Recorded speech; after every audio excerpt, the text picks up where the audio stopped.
guys, I'm here with a highly requested tutorial on how to add puff sleeves to Malibu. So before you begin, make sure you have enough fabric for your size, and also make sure you have enough fabric to add the puff sleeves. So today I'm gonna do the elastic back. So I have my back elastic piece and I have my chest elastic piece. I have the mane and the lining for the back bodice, sorry. I'm not sure how to pronounce that. And then I have the front two pieces. I have my skirt. I'm doing a top today. And then I have my two puff sleeve pieces. I personally use Marigold and Jasmine by Peony patterns because these both have I don't know if Jasmine has it, but the sleeve on the pattern has an encasing right here, so you don't have to like guess how much fabric you need to do the puff sleeves and add the elastic to the little bands, the shoulder casing. So you're going to go ahead and sew like you would, put all the pieces together for the bodice, and you obviously won't add the straps, but I'll show you guys what I mean in just a second. Let me get this sewn up. Before I begin, I want to show you guys what this sleeve looks like compared to Oxford.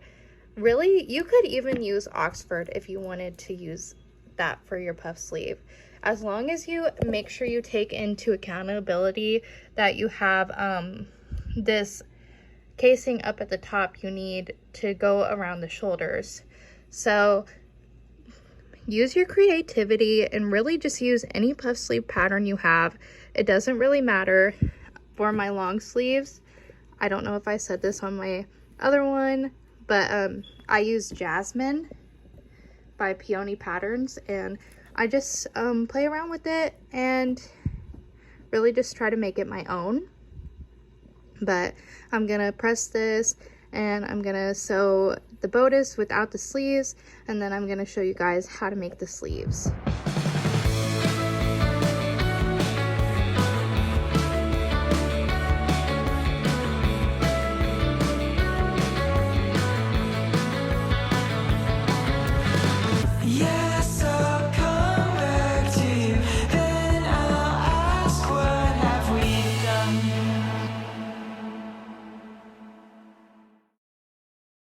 Okay, so as you can see, I have my completed top.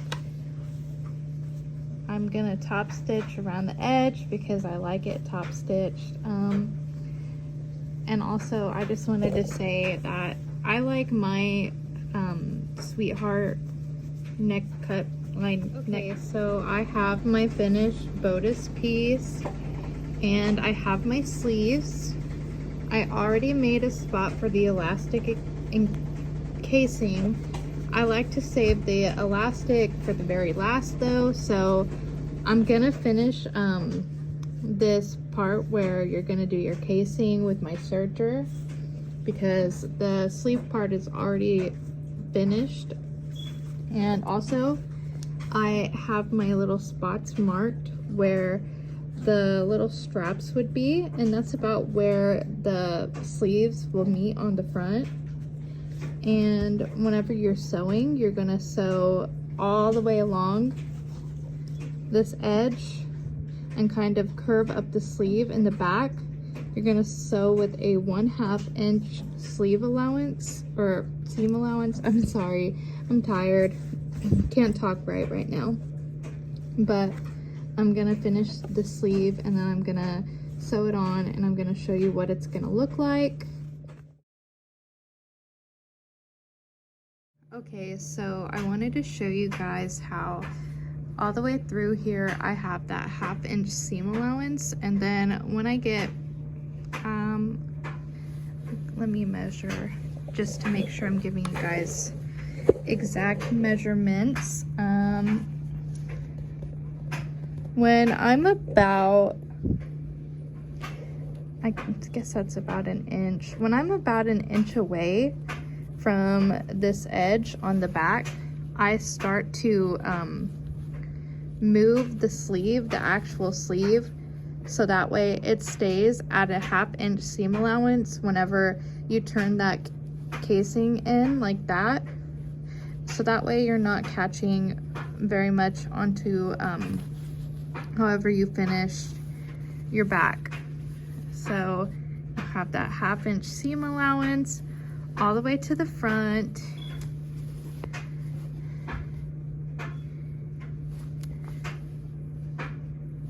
And whenever you flip it, it'll look like this.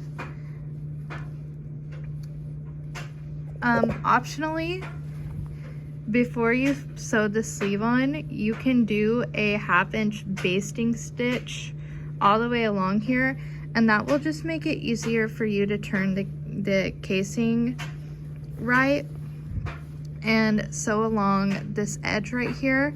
So I'm gonna take this and I'm gonna turn it all in 1/2 inch, and then I'm gonna sew along there, so that way I have a place to put the elastic for the shoulders. So now that you have both of your elastic casing, you're going to take some elastic for the shoulder, and you're going to take elastic for the bicep. Depending on what pattern you decide to use for the sleeves, the elastic length will just differ. If you want, you could always you could always just measure your child's shoulder, or you could also possibly use the length of the strap to see how long the strap is, and then use the length of the strap for your size to cut the elastic. I'm not sure if that would work, but it might. I just like to use a pattern because it's easier for me to do. So I added the elastic and I have this sleeve completely done. I'm gonna go ahead and do the same thing to the other side, and then I'm gonna show you guys what this looks like when it's finished. This is what the back looks like, and I gotta trim the threads, but this is what it looks like. You'll just sew along this little edge right here, and then you will sew right here on the back. And here is the finished product. Look at those gorgeous sleeves. I added a little bow and I added a lace trim. See, this pattern, you can really just make it your own. All of Little Lizard King patterns, you can really just make your own. They are all interchangeable, and I just really love how creative you can be with these patterns. So I really hope you guys try this out. Let me know if you have any questions at all, and I will try to answer them the best I can. I hope I see some beautiful Christmas ones. You could probably use Roanoke sleeves to do long sleeves. That would be really cute with the little cuffs. And I know that one's on sale right now. It might not be on sale by the time I have this video done, but just go through the patterns and just try to imagine what they would look like combined. So here you go. I hope you guys enjoy. I'm sorry, I am a slow talker. I talk a lot. And goodbye.